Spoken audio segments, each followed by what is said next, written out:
Now, politics over DSP's brutal murder that continues to go on. Aam Aadmi Party convener and Delhi Chief Minister Arvind Kejriwal has slammed the BJP government, blaming the murder on the failure of the law and order system in the state. My colleague Anshul is with us on the broadcast. Anshul, so Arvind Kejriwal joins the chorus coming in from other opposition parties. Yes, Arvind Kejriwal has now joined the chorus of the parties that have been coming up over the last few hours that we have seen. So, as we have been reporting that Arvind Kejriwal had put out this tweet that he has taken pot shots at the BJP government in Haryana, where he has said that the BJP government in Haryana is absolutely incapable of handling the law and order situation over there. So yes, not only the Aam Aadmi Party but also the Congress Party has come to the fore, criticizing the kind of law and order situation. And in fact, the few leaders of the Congress Party have also gone ahead and said that the government and so few officials could be hand in glove with this land mafia who have been doing this illegal mining for many years. So action should be taken against them as well. So yes, the political blame game has already started, but the loss that the state has incurred, the loss that the family members of DSP Surinder Singh who have occurred is absolutely irreparable, Anisha. Absolutely, it is an irreparable loss. Cutting across once again to Deepak Bish, my colleague from News 18 India, who's on ground zero in Nuh. Deepak, आपने बताया कि स्थानीय लोग भी ज्यादा कुछ बोल नहीं रहे हैं. सबका ये कहना है कि वो वारदात के समय वहां मौजूद नहीं थे.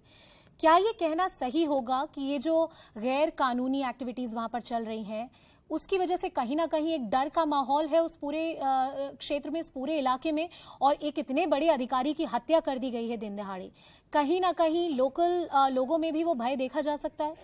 हरियाणा के नूह जिले में जिस वक्त डीएसपी सुरिंदर सिंह को डंपर से कुचला गया, उस वक्त डंपर इस जगह से आ रहा था. हमें जो जानकारी मिली है, डंपर इस पहाड़ी से आ रहा था. भरते हुए डंपर के अंदर ये सारे जो पत्थर हैं आपको दिखाई देंगे. ये पत्थर इस पूरे डंपर में भरे हुए थे और सामने सुरिंदर सिंह की सरकारी गाड़ी लगी हुई थी और यहाँ पर उन्होंने सरकारी गाड़ी को रोकने के लिए ये रखा था ताकि डीएसपी ये कह सके कि जो डंपर चालक है वो अपने डंपर को यहाँ पर रोक ले. और 20 सड़क पर सरकारी गाड़ी देखकर डंपर चालक ने अपने होश खो दिए या उसने पूरी साजिशन डंपर को जो है पूरी तरह से सरकारी गाड़ी के ऊपर टकरा दिया और जिसमें डीएसपी की मौत हो गई. और उसके बाद देखिए ये सारे जो पत्थर आपको फेंके हुए नजर आ रहे हैं, ये सारे पत्थर इसलिए फेंके गए हैं क्योंकि डंपर को खाली करना जरूरी था.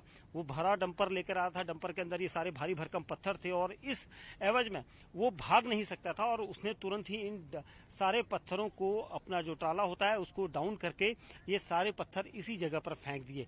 इससे ये साफ पता चलता है कि वो यहाँ से भागना चाहता था और भागते हुए यहाँ से उसने क्या उसे हिट किया था या फिर सीधे मारने के बाद वो दोबारा इसको खाली करने आया, क्योंकि जिस तरह से पत्थरों का ढेर दिख रहा है तो ये साफ पता चल रहा है कि उसने हिट करने से पहले पत्थर गिराए थे और उसके बाद यहाँ से हिट करते हुए आगे को चला गया था और यहीं से वो डंपर लेकर फरार हो गया. अब पुलिस इस पूरे मामले में इन्वेस्टिगेट कर रही है. कोशिश ये है पुलिस की कि इन्वेस्टिगेट को सुचारू रूप से जल्द किया जाए, क्योंकि कई टीमों को यहाँ पर लगाया गया है. जितने इलाके के डंपर हैं उनकी सूची मंगाई गई है. कितने डंपर चालक जो है वो डंपर चलाते हैं उनकी सूची मंगाई गई है.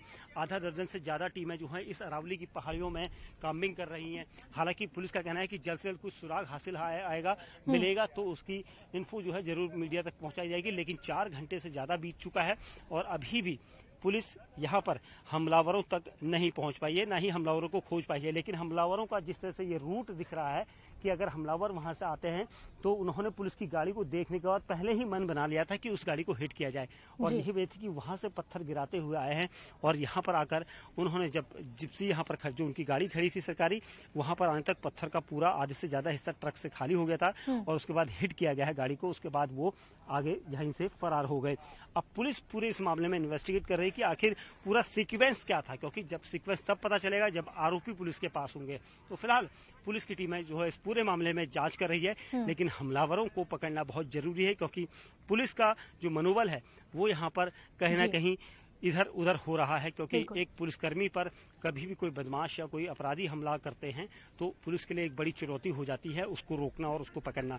और यहाँ पर अब पुलिस के लिए वही चुनौती है ताकि डीएसपी के कातिलों तक जल्द से जल्द पहुंचा जा सके. Clearly, a chilling message has been sent to the administration, and the administration says they will respond in equal measure. Let's see how soon the arrest can be made in this case. My colleague Deepak Bish and Anshul getting us all the details from the ground.